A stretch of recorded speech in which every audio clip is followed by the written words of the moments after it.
سماجی کاری 76۔ میرے پاس ایک خیال تھا جسے میں شیئر کرنا چاہتا تھا۔ قرآن پاک اور نبی کریم صلی اللہ علیہ وسلم کی احادیث میں مسلمانوں کو دوسروں پر رحم کرنے کی تلقین کی گئی ہے۔ مثال کے طور پر جامع ترمذی نمبر 1924 میں موجود ایک حدیث میں نصیحت ہے کہ مخلوق پر رحم کرنے والوں پر اللہ تعالی رحم کرے گا۔ یہ نوٹ کرنا ضروری ہے کہ رحم کرنا صرف اپنے اعمال سے نہیں ہے، جیسے کہ غریبوں کو دولت عطیہ کرنا۔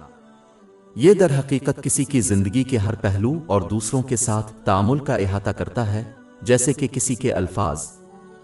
یہی وجہ ہے کہ اللہ تعالیٰ ان لوگوں کو خبردار کرتا ہے جو صدقہ دے کر دوسروں پر رحم کرتے ہیں کہ ان کی گفتگو کے ذریعے رحم نہ کرنا، جیسے کہ دوسروں پر کیے گئے احسانات کو شمار کرنا ان کے اجر کو منسوخ کر دیتا ہے۔ باب 2 البقرہ آیت 266۔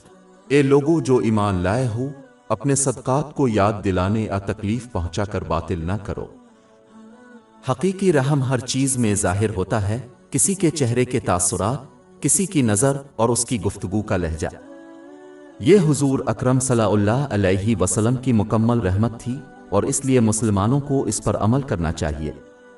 اس کے علاوہ رحم کرنا اس قدر ضروری ہے کہ اللہ تعالیٰ نے قرآن پاک میں واضح کر دیا ہے کہ اگرچہ حضور نبی اکرم صلی اللہ علیہ وآلہ وسلم ان گنت خوبصورت اور اعلیٰ صفات کے حامل تھے، لیکن وہ جس نے ان کو اپنی طرف متوجہ کیا، لوگوں کے دل ان کی طرف اور اسلام کی طرف رحمت تھے۔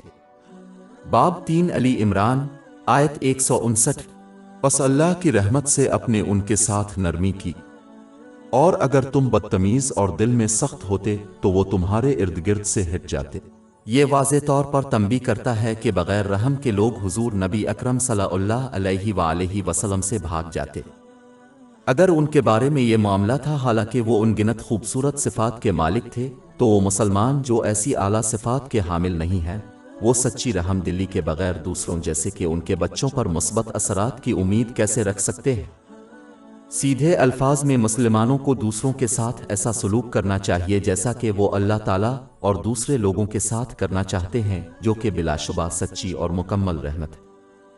ہماری ویب سائٹ www.sheikhpod.com پر 400 سے زیادہ مفت e books, audio books, infographics, podcast اور بلاگ دستیاب ہے۔